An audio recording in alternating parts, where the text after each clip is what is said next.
첫 번째 순서는 글로벌 저금리 시대 해외 대체 투자 전략이라는 주제로 박성진 미래에셋대우 전무님께서 발표하시겠습니다. 박 전무님께서는 단상 위로 올라와 주시길 부탁드립니다. 박성진 전무님은 삼성자산운용 채권운용본부장, 메리츠종금증권 자산운용본부장을 역임하셨고 현재는 미래에셋대우 대체투자본부장을 맡고 있으십니다.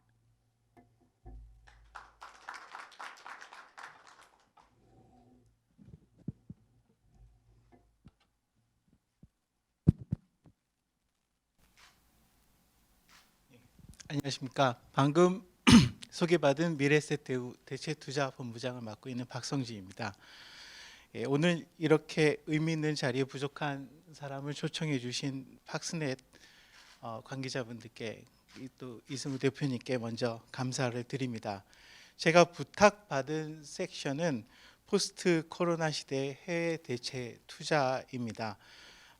먼저 익히 알고 계실 글로벌 대체 투자에 대해서는 제가 간략히 둘러만 보고 그 다음에 이제 그 코로나19 팬데믹에 의해서 매우 우울한 얘기일 수 있겠지만 어쩌면 엔데믹으로 이어질 수 있는 어쩌면 독감처럼 일상이 될 수도 있을지 모를 이 세상에서 우리는 그러면 해외 대체 투자를 해야 할 것인가에 대한 질문에 대해서, 그리고 한다면 어디에 해야 될 것인가, 또 이 질문에 대해서 한번 자문자답을 해보는 것으로 이 섹션을 구성해 보려고 합니다. 지금 제가 이 자막에 이렇게 표현을 하고 있지만 저는 그 고객 자산을 운용하는 입장은 아니고요. 자기 자본을 운영하고 있는 그 PI 운영자로서 어떤 그 제 견해를 밝히는 것이 좀 다소 조심스러운 측면이 있습니다만은 아무래도 그 자기 많은 자금을 운영하는 입장에서는 누구보다도 또 치열하게 고민을 할 수밖에 없는 것일 테고요. 그렇기 때문에 누구보다도 또 뭐 아무래도 오랜 경험 속에서 많은 쇼크를 겪어봤고, 그렇기 때문에 제가 고민하는 것이 여러분들에게 조금이라도 같이 고민해 볼 때 참고 자료가 되지 않을까 하는 판단에서 제 개인적인 견해를 한번 나눠보고자 합니다. 이것이 뭐 정답이 될 수는 없겠지만 또 저희가 투자하는 것들 중에는 상당 부분 같이 저희와 함께 동반 투자하고 하시는 또 기관 투자 고객분들도 계시고 일부 전문 투자자 개인 고객분들도 계시기 때문에 이 자리를 빌어서 일부 좀 참고가 되시지 않을까, 이런 바람으로 저의 개인적인 견해를 이 시간을 통해서 한번 나눠보고자 합니다. 앞에 말씀드린 대로 먼저 글로벌 대체 투자에 대해서 간단히 한번 살펴보도록 하겠습니다.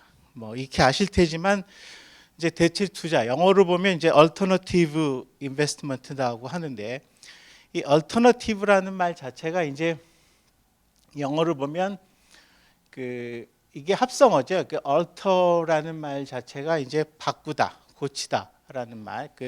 앞에 alie라는 말이 이제 다르다. 뭐 우리가 이제 alien, 뭐 alias, 뭐 이런 이 라틴어 어원 자체가 이제 다른 것이라는 뜻이잖아요. 그러니까 또 고치다, change라는 이런 의미가 있잖아요. 거기다 native라는 말이 이제 결합된 말이죠. 그러니까 전통적인 거, 원래 있던 것에서 고친 대안이라는 뜻인데, 결국 alternative라는 말 자체가 결국은 원형이라는, 그러니까 전통이라는 것이 존재하는 것에 대해서 맞서는 말이죠. 그럼 전통이 뭐냐? 우리가 기존에 썼던 뭐 주식, 채권, 외환 이런 투자들이었어요. 근데 이제 이런 투자들을 가만히 보면 지금도 이제 제일 핫한 게 이제 주식 시장인데 이런 시장들 또 채권 시장 그 가장 많은 자산이 여전히 이제 그 투자하고 있는 자산의 비중을 보면 가장 많은 자산이 이제 그 알로케이션 돼 있는 것이 이제 채권인데 이런 것들을 보면 기본적으로 저금리다 뭐 이런 얘기들을 하지만 무엇보다도 가장 큰 위험의 속성은 위험 조정 수익률이 높지 않다는 거죠. 그러니까 우리가 흔히 이제 채권 할 때 많이 배우는 뭐 말킬의 정의나 뭐 컨벡시티 이런 걸 배우다 보면 이제 금리가 낮아지다 보면 민감도는 올라가는 거죠. 이제 컨벡시티가 높아지는 거죠. 그러니까 쉽게 말해서 금리가 굉장히 낮다 보면 조금만 금리가 올라가도 자산의 변동성은 굉장히 커지는 거예요. 뭐 우리가 이제 과거에 IMF 전에는 보통 금리가 두 자릿수였죠. 그럴 때는 금리가 1, 2% 포인트 올라가는 게 실제로 채권 가격에 미치는 변동성은 그렇게 높지가 않아요. 간단히 예를 들면. 그렇지만 지금 거의 제로 금리 상태에서는 한 1, 20bp만 올라가도 예를 들어서 뭐 50bp 올라간다. 그러면 이 가격의 변동성은 굉장히 큰 거죠. 그러니까 그 컨벡시티가 전문 용어로 굉장히 높아진 거기 때문에 과연 우리가 이와 같은 위험 변동성을 참아가면서 이 많은 자산을 알로케이션 할 수가 있는가? 이게 굉장히 채권을 알로케이션 한 사람들은 굉장히 두려운 거예요. 그러다 보니까 이제 FRB 의장한테 당신 그 개런티 하세요. 금리 안 올린다고 증언하세요. 보증하세요. 이렇게 계속 압박을 넣는 거죠. 당신 여기서 버냉키처럼 조금이라도 좀 테이퍼링의 사인만 주면 우리 거기서 다 공멸이에요. 지금 이 와중에 우리 공면시키면 어떻게 되는지 아시죠? 그러니까 나와서 다들 그 리가르도한테도 얘기하고 나와서 우리한테 조금이라도 불안함을 넣어주면 우리 다 끝장이니까 하여간 계속 나올 때마다 기회 있을 때마다 우리를 안심시켜 주세요. 이렇게 할 만큼 거꾸로 말하면 굉장히 불안하다는 반증이죠. 주식시장 PER로 설명 안 돼요. PBR로 설명 안 되지는 예전에 다 뭐 끝났어요. 그러니까 이제 신조어가 나오지 않습니까? PDR 그 드림을 갖고 와야 돼요. 그걸로 다 연장선으로 쭉 그 연결을 해야 돼요. 물론 모든 것이 다 그렇다는 얘기는 물론 아닙니다. 그렇지만 그러다 보니까 과연 우리가 이런 위험 조정 수익률을 참고 계속 여기다 다 알로케이션 하는 게 맞는가에 대해서 사람들은 당연히 고민을 할 테고 그러다 보면 이것에 대한 체인지가 필요하다. 그것에 대한 대책. 그것이 바로 이와 같은 부동산이나 인프라 그리고 이제 앞으로 결국은 계속 쏟아질 수밖에 없는 그 NPL 디스트레스가 된 이런 자산들, PF 이런 것들에 대한 투자가 나오는 거죠. 예를 들면 또 하나는 이제 시장의 규모입니다. 한국 시장은 부동산 시장 굉장히 핫하고 막 우리 시장 안에서 막 부동산 얘기밖에 지금 안 하는데 한국 부동산 시장은 전 세계 부동산 시장의 1.95%에 불과합니다. 그 JLL 리포트에서 보기에도 그런데 금융자산 규모는 계속 커져요. 이런 국가들의 특성은 결국은 해외로 눈을 돌릴 수밖에 없어요. 싱가포르 투자청 같이 그러니까 싱가포르처럼 이 조그만 나라가 금융자산이 계속 커지는데 그럼 이 자산을 국내에 머물게 하고 국내의 대체 투자를 계속 하게 만든다. 디제스터가 오겠죠. 노르웨이, 스웨덴 같은 국부 펀드가 해외로 눈을 돌릴 수밖에 없는 게 이와 같은 이유입니다. 그것은 필연적인 결과죠. 그렇기 때문에 글로벌 대체 투자도 우리나라도 계속 커질 수밖에 없는 것은 당연하고요. 이것을 국내에 머물게 하라라는 것은 우리 스스로 자폭하자는 얘기라고 저는 생각합니다. 실제로 국가별 상업용 부동산의 시장 규모를 보면 전체 10개 국가가 전 세계 시장의 한 74%를 차지하는데 이것은 거의 뭐 중국은 조금 다른 얘기겠지만 국가의 거래 투명성이 수명성과 그다음에 시장의 어떤 그 거래의 그 편의성 이런 것들이 그 시장의 발달과 굉장히 연관 상관관계가 높은 것을 알 수 있습니다. 전 세계 상업용 부동산의 시장 규모는 약 9,640조 원으로 상당히 큰 시장을 차지하고 있는 것을 알 수 있습니다. 그러다 보니까 글로벌 대체 투자의 외형도 지금 2012년부터 2018년 말까지 연평균 약 국내 기준에서도 해외 부동산 펀드가 연평균 46%의 가파른 성장률을 기록하고 있고요. 이것은 당연한 결과라고 생각합니다. 특히 2018년은 국내 부동산 펀드가 그 해외 부동산 펀드가 그 규모 면에서 상회하는 이런 역전되는 그 해로 기록되게 됩니다. 우리나라 그 연기금도 그 계속 늘고 있지만 실제로 그러다 보니까 이미 주요 국가 뭐 여기 말하는 미국, 영국, 캐나다, 네덜란드, 스위스, 호주, 일본 같은 이런 그 빅가이들의 그 연기금 대체 투자 비중도 약 15에서 30%로 대체 투자 비중이 계속 상당 부분을 꾸준히 그 늘어나기도 하고 그렇게 이와 같은 비중을 유지하고 있습니다. 그러다 보니까 이제 우리나라도 같은 이런 추세로 갈 수밖에 없고요. 그래서 부동산 자산 추이가 이렇게 계속 늘어나고 있음을 알 수 있습니다. 앞에서 잠깐 보여드렸듯이 이 투자 지역은 결국은 이게 유가증권처럼 굉장히 표준화된 시장이 아니다 보니까 굉장히 거래 투명성이 담보가 돼야 되고 그러다 보니까 유럽이라든지 북미 지역 그리고 이런 오세아니아 지역 이와 같은 비교적 그 투명하고 그다음에 법률 리스크가 많이 해지가 될 수 있는 이런 지역으로 그다음에 통화 리스크가 담보돼 그 많이 그 제거될 수 있는 이런 지역으로 집중되어 있는 것을 알 수 있고 이건 나이트 프랭크 자료인데 그 주요 수익률은 위의 평균은 이와 같음을 알 수 있습니다. 그 가장 중요한 것이 이런 나라들의 투자할 때의 거래 투명성입니다.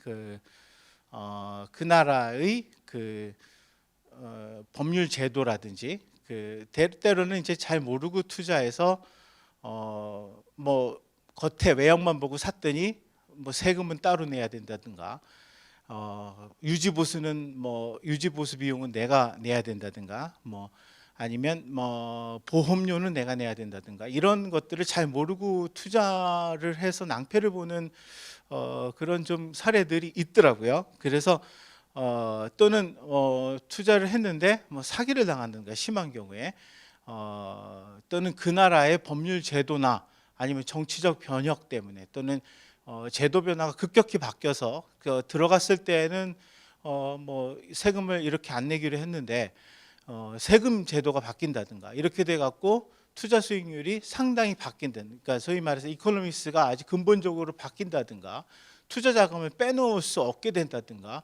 이런 리스크에 노출될 수 있기 때문에 사실은 이런 대체 투자를 할 때에는 가장 먼저 보는 게 리걸 리스크입니다. 또 주는 제도적 리스크입니다. 그렇기 때문에 이런 투자의 투명성, 그 거래의 투명성을 우리가 가장 많이 따지는데 여기 보시는 대로 앞에서 보는 이와 같은 나라들은 비교적 안정적인 나라들이고 통화 안정성도 비교적 뛰어나기 때문에 이런 쪽으로 집중되는 것이 사실이고요. 우리나라가 한 좀 중위권 바깥이죠.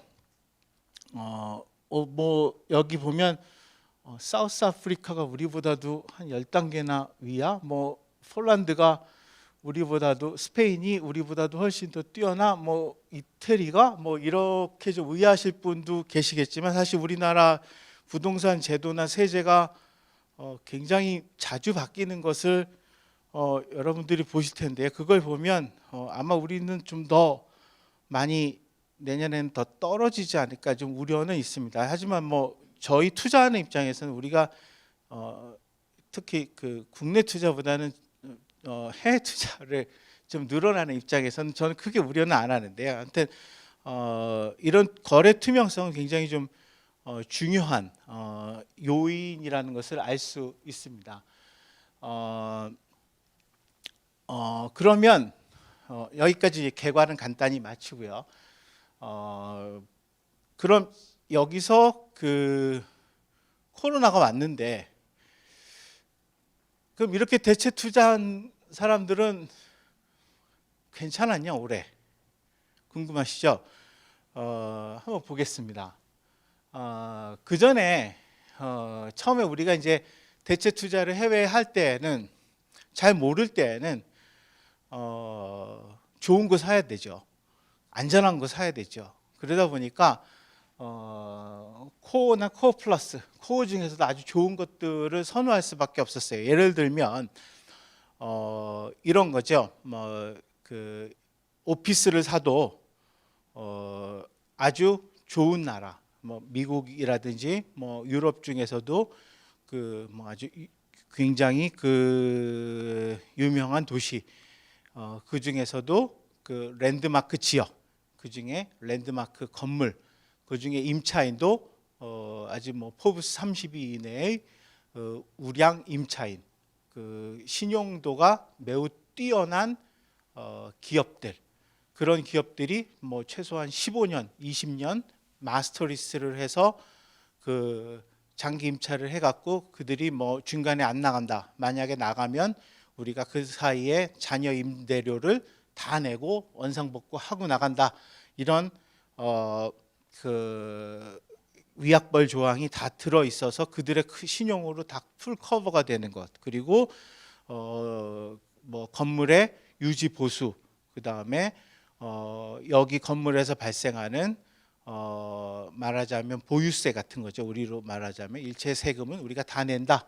소위 그 전문용어로 트리플렛이라고 하는데 이런 모든 조건을 다 커버해주고 그리고 그 들어오는 이런 조건의 건물들만 주로 위주로 샀어요. 그런데도 불구하고 거의 수익률은 우리 원화로 환산했을 때 보통 뭐 5% 이걸 갖다가 이제 그 현지 금리가 워낙 국내 금리보다 저금리이기 때문에 펀딩을 현지에서 해서 레버리지를 쓰게 되면 IRR이 보통 뭐 6에서 7%, 그리고 경기가 좋다 보니까 부동산 가격이 전 세계적으로 다 올랐지 않습니까? 그러면 여기서 시세 차익이 나게 되면 한 뭐 10% 이상의 실제 수익률을 올릴 수 있던 것이 사실입니다. 그러다 보니까 이렇게 생각을 해볼 수 있는 거죠. 아마존이 예를 들어서 저희 뭐 실제 투자 사례이기도 합니다만 시애틀에 아마존 본사가 있는데 아마존 시애틀 본사를 아마존 같은 경우에는 성장 속도가 워낙 빠르기 때문에 그 고정 자산을 소유할 시간이 없어요. 거기에 묶일 여유가 없어요. 그러니까 아마존은 어떻게 되냐면 그 굉장히 재무 구조가 우수한 회사임에도 불구하고 자기들이 고정 자산을 취득하지 않아요. 그러니까 자기들이 거의 세일 앤 리스백은 아니고 그냥 자기들이 건물을 실제로 짓고 그다음에 바로 팔아요. 그리고 자기들이 임차를 들어가요. 보통 15년, 20년 마스터 리스에 풀 개런티를 합니다. 그러면 대체 투자자는 그 건물을 사죠. 그리고 사실상 아마존이 그냥 그 건물을 다 씁니다.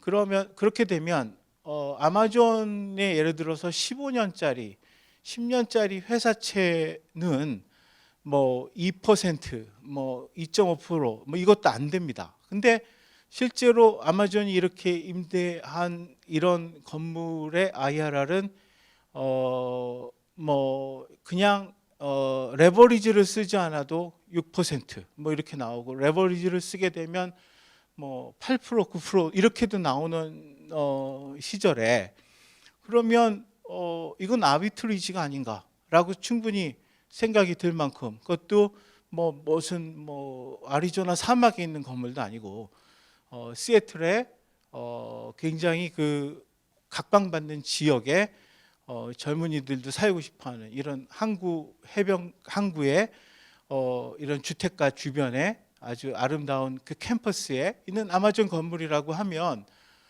이런 건 투자하지 않을 이유가 없지 않는가. 아마존 채권 회사채를 왜 사지? 이런 그 채권하고 비교해 봤을 때 이런 생각을 충분히 해볼 수 있는 거죠. 예를 들자면 그렇기 때문에 충분히 그냥 코어 전략을 선호할 수 있었던 거고요. 결국은 여기서 이런 건물을 투자한다는 것은 얼마나 그 이들과의 그 네트워크가 좋으냐, 얼마나 이런 좋은 우량 물건을 거래 비용을 최소화해서 가져올 수 있느냐, 이런 것들이 이제 중요했던 거죠. 그런데 이제는 많은 대체 투자가들이 누가 좋은 테넌트인지 그리고 어느 지역이 좋은지를 많이 알게 됐어요. 그리고 이제 코로나가 터지고 나서 옥석이 가려지고 있습니다. 어떻게 옥석이 가려지고 있냐면 이거는 그 화인자산에서 한번 시뮬레이션 한 건데 이거하고 한번 제가 실제 그 리츠에서 그 퍼포먼스 나온 거를 이따 불러드릴 텐데 한번 비교해 보시면 재밌습니다. 근데 이게 그 코로나 초기에 이제 펀딩 스프레드가 변화에 따라서 얼마나 그 가치가 하락할 수 있는가를 한번 그 당시 한번 예측 시뮬레이션 한 건데 호텔 같은 경우에는 아마 뭐 NOI 손실이 아마 추정치가 한 50%는 떨어질 거다. 뭐 아무튼 그래서 이제 결론만 말씀드리면 호텔은 아마 한 이전 가치 대비 53%에서 63% 정도로 만 남을 거다. 그리고 리테일 매장은 한 78에서 92%가 남을 거다. 오피스는 한 78에서 96, 주거는 한 84%까지 떨어지는데 금리 하락으로 오히려 NOI가 하락함에도 불구하고 104%로 오를 수도 있다. 재밌죠?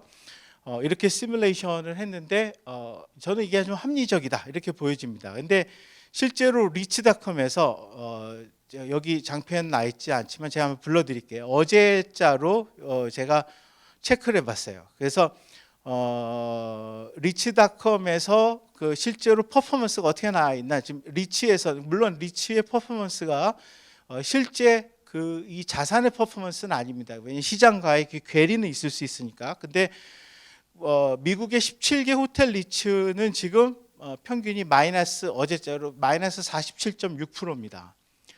오피스 21개 리츠는 평균이 25.6, 마이너스 25.6%예요. 그리고 40개 리테일의 리츠 평균은 마이너스 37.3%입니다. 그러니까 분명히 데미지가 있습니다. 근데 그 21개 주거형 레지던셜 리츠는 플러스는 아니고 금리가 이렇게 낮아졌음에도 불구하고 마이너스 16.8%로 비교적 상대적으로 선방은 했습니다만 마이너스이긴 한데 이 부분은 뒤에 좀 자세히 설명을 드리겠습니다. 근데 재밌는 건 5개의 데이터 센터 리츠는 많지가 않아요. 데이터 센터는 되게 리츠 상장 안 하고 자기들이 그냥 다 가져가는 경향이 있는데 구하기가 어렵습니다. 근데 5개 데이터 센터 리츠는 사실 미국이나 한국이나 진짜 좋은 건 상장 잘 안 하는 경향이 있어요. 근데 아무튼 데이터 센터 리츠는 32.5% 플러스입니다. 그리고 그 개별 창고가 있어요. 물류 창고라기보다는 그냥 셀프 스토리지 하우스인데 이런 거는 2.1% 플러스고요. 물류 창고가 주류인 인더스트리얼 리츠가 플러스 11.7%입니다. 그리고 인프라 리츠가 플러스 14%로 극명한 성과 차이를 보이고 있습니다. 이게 뭘 말해주고 있냐면 지금 애프터 코로나 시대에 어쩌면 엔데믹으로 갈 수도 있는 이런 상황에서 지금 우리나라 대체 투자자들이 의외로 되게 안전한데도 꺼리는 비즈니스 영역이 있는데 그게 레지던셜이에요. 레지던셜. 왜냐하면 이게 한국에서는 금융이 그 레지던스 하면 되게 죄악시되고 얼마 전에도 자사몰 하나 되게 혼났잖아요. 뭐 한국 상황은 뭐 그럴 수 있지만 어떻게 보면 또 그래서 우리가 되게 이렇게 고전하는 것도 있어요. 왜냐하면 한국은 올해 입주 물량이 마이너스, 서울이 마이너스 47%, 내년이 마이너스 45%예요. 사실 그 지금 이렇게 우리가 주택 대란이 나는 이유는 실제로 실공급이 없어서 그래요. 그 다른 얘기 뭐 정책이가 아니라 그냥 올해 마이너스 45, 내년 마이너스 47%, 뭐 다른 통계가 아니라 국토부 통계입니다. 근데 이제 그리고 이제 임대주택은 마치 이제 일반인은 접근할 수 없는 뭐 이런 건데, 미국 같으면 좀 달라요. 미국은 굉장히 미국이나 다른 뭐 유럽권은 아주 럭셔리부터 아주 서민형 임대까지 금융업자가 이런 임대주택을 니즈에 맞게 다양하게 운영하고 거기에 따른 캐시플로우를 향유할 수가 있어요. 그걸 이제 보통 클래스 멀티 패밀리라고 하죠. 이제 그거를 이제 우리 치면 아파트랑 비슷한 개념인데, 이걸 이제 클래스 여러 가지는 아는데 뭐 A, B, C 뭐 이렇게 하는데, 보통 이게 뭐 기준이 딱히 정해져 있는 건 아니지만 멀티 클래스 A가 보통 월 임대료가 한 2,500불, 2,000불 이상. 그 다음에 이제 멀티 클래스 B가 한 1,500불 내외예요. 그러니까 미국에서도 월세 한 1,500불씩 이렇게 월 내면 중산층 정도, 아주 부초는 아닙니다. 아주 부자 정도는 아니고요. 근데 재밌는 건 멀티 클래스 B 이 구는요, 2008년 리만 사태 때도 보면 이쪽은 OCC가 안 빠져요. 재밌는 게 뭐냐면 쇼기 오지 않습니까? 그러면 럭셔리군, 멀티 클래스 A에 있는 사람들이 또 힘들어지겠죠. 그러면 이분들이 멀티 클래스 B로 내려와요. 그리고 멀티 클래스 B는 어지간하면 버텨요. 뭐 아무튼 집을 팔든 뭐 하든 뭐 아무튼 맞벌이를 안 하던 사람도 맞벌이를 나가던 어쨌든 끝까지 버텨봅니다. 그러다 보니까 일종 어떻게 보면 쇼기 왔는데 멀티 클래스 B는 오히려 OCC가 늘어나기도 합니다. 그러다 보니 그런 성향을 알기 때문에 지니메나 프레디 맥 같은 이런 멀티 클래스 대출 기관이 레버리지를 얼마까지 주냐면 85, 90까지 주는 겁니다. 이 사람들이 바보라서 그 정도 레버리지를 주는 게 아니라 얘네들의 스트레스 테스트 강도가 얼마나 높다는 것을 알기 때문에 그래요. 근데 이제 우리나라 대체 투자자들은, 기관들도 기관 투자가는 레지던스 하면 안 돼, 이렇게 생각을 해서 거의 우리나라 투자자들이 멀티 클래스에 투자하는 거를 저도 못 봤어요. 근데 아무튼 의외로 리터닝 효과가 굉장히 안정적인 게 멀티 클래스입니다. 다만 이 멀티 클래스 비즈니스의 가장 큰 단점은 공화당 지역에서 공화당 지역의 대도시군에나 아니면 대도시 서버브 지역에 굉장히 개발을 선호하는 공화당 거버너 이런 데는 좀 조심해야 돼요. 왜 그러냐면 이 사람들은 인허가를 잘 내줘요. 보수 쪽들은. 그러다 보니까 어느 때 공급이 막 늘어나가지고 가격이 좀 떨어져, 임대료가 갑자기 떨어지는 수가 있어요. 오히려 이게 어느 나라나 비슷한 것 같아요. 민주당 쪽, 그러니까 진보라는 사람들은 인허가를 잘 안 내줘요. 그러다 보니까 오히려 임대료가 올라가고 집값이 올라가고, 그러다 보니까 보통 멀티 클래스 이쪽 투자하는 사람들은 민주당 거버너인 대도시 지역의 멀티 클래스 B는 always win 이렇게 얘기들 합니다. 다만 애프터 코로나 지역에서는 오히려 공화당 지역의 멀티 클래스 B가 지금 가격도 떨어졌고 유망하지 않나. 왜냐하면 지금 투자할 때는 가격이 오히려 좀 떨어졌다고 할 때에는 어떤 리스크가 있냐면 연체를 하는 사람을 내보내고 체인지를 해야 되는데 이걸 갖다가 금지 명령, 그러니까 말하자면 퇴거 금지 조치, 이런 어떤 정치적, 그러니까 파퓰리즘 리스크에 노출될 위험이 있다 라는 그런 얘기들을 조금은 합니다. 그래서 이런 부분, 다만 그 미국 사회가 굉장히 그래도 법 집행에 의해서 이렇게 말하자면 앞에 말한 거래 투명성이고, 그다음에 최소한 멀티클래스 C면 모르겠는데 그 B군은 상당히 그 중산층 이상이기 때문에 우리나라에서 생각하는 이런, 우리나라는 임대차법이 상당히 임대인에 유리하게 돼 있기 때문에 보증금을 초과할 정도로 세입자가 세를 못 내도 강제퇴근을 못 시켜요. 뭐 문 따고 들어가면 주거 침입죄로 랜드로드가 고발당해요. 그러니까 굉장히 사실은 임대업을 하기 어려운 그 구조라고 하면 미국은 그 정도는 아니기 때문에 이런 부분도 또 실제로 이런 투자는 우리가 실제로 거기서 MD를 하는 게 아니기 때문에 좋은 운용사를 잘 만나서 투자를 하는 것은 좋은 방법입니다. 그래서 오히려 이렇게 가격이 지금 떨어졌다면, 그리고 실제로 리츠에서 떨어진 거는 럭셔리 때문에 그렇습니다. 실제로 럭셔리는 많이 떨어졌어요. 그래서 럭셔리 때문에 가격 효과지 멀티클래스 B 같은 경우에는 실제로 가격 효과가 별로 없습니다. 역시 리만 때랑 똑같은 현상이 나타나고 있어요. 실제로 슐러 리포트에서도 보면 멀티클래스 B에 지금 최근에 주택 가격 변동이나 주택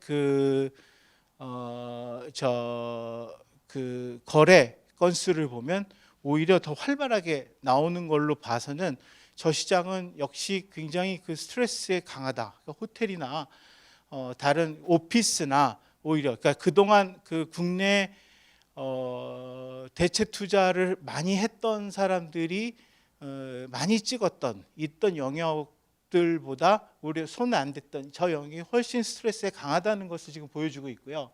지금 방금 제가 리츠 데이터를 보여줬듯이 저 로지스틱스나 데이터 센터는 사실 뭐 테넌트가 빅가이가 아니더라도 상당히 괜찮습니다. 제가 작년에 이태리의 밀라노에 사실 테넌트가 그렇게 큰 회사는 아니고 그냥 유럽에서는 꽤 알아주는 회사에 밀라노에서 한 40분 거리에 있는 데이터 센터를 투자를 했는데요. 테넌트가 별로 크지 않다고 해서 좀 우려하시는 분도 계셨었는데, 사실 그게 코로나가 터졌는데 그냥 단순 수익으로는 거의 에쿼티 기준으로는 거의 더블이 났어요. 왜 이런 현상이 생겼냐면 이제 이태리도 아는 거죠. 이커머스가 얼마나 중요한지. 코로나가 터져 보니까 자가격리 시대가 돼 보니까 이태리는 굉장히 이커머스가 느린 나라였거든요. 근데 우리나라가 사실 이렇게 잘 유지가 되는 이유는 정말 저는 이런 쿠팡이나 네이버 쇼핑이나 뭐 이런 수많은 이커머스 분들에게 정말 감사합니다. 이 로지스틱스 이 택배하시는 분들에게 정말 감사한 게 이 시스템이 우리나라 이게 얼마나 이 많은 편의를 주는지 여러분들 모르실 겁니다.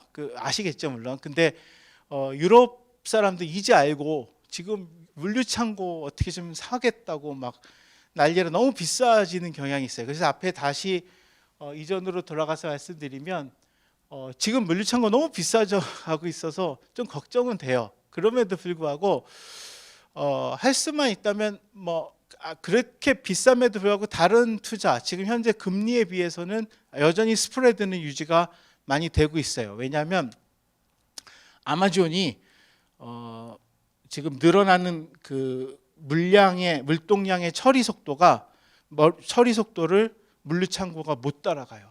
그렇게 물류창고를 지금 아마존이 계속 져주세요.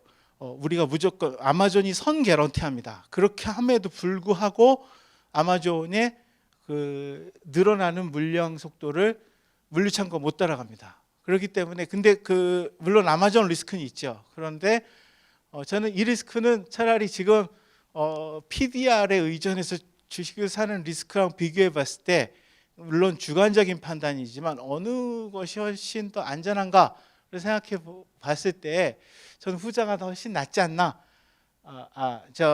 그 아마존 리스크를 지는 게 훨씬 낫지 않나, 저는 이렇게 판단을 하고 있습니다. 그리고 이런 중국과 관계가 마지막으로 중국과 관계가 불편해지고 있는 이 상황이 어디로 튈지 모르나 여기서 이 갈등을 이용해서 생산 기지가 계속 분산되고 있는 이 와중에 여기서 그 호재를 얻을 수 있는 이머징 국가들의 프라임 에셋, 이것이 굉장히 그 각광을 받을 수 있다. 그리고 어느 나라든 지금 뭐 재정 적자가 뭐 천문학적이죠. 이걸 지금 당분간 막을 수 없고 계속 갈 겁니다. 갈 수밖에 없겠죠, 정치인들이. 근데 그랬을 때에 인프라는 국가 크레딧을 넘어서는 그 프리미엄을 당분간 계속 제공할 겁니다. 그래서 이제 인프라 수익률이 이렇게 나오는데, 그래서 인프라 쪽의 장기 투자자라면 인프라 쪽의 그 대체 투자 자산이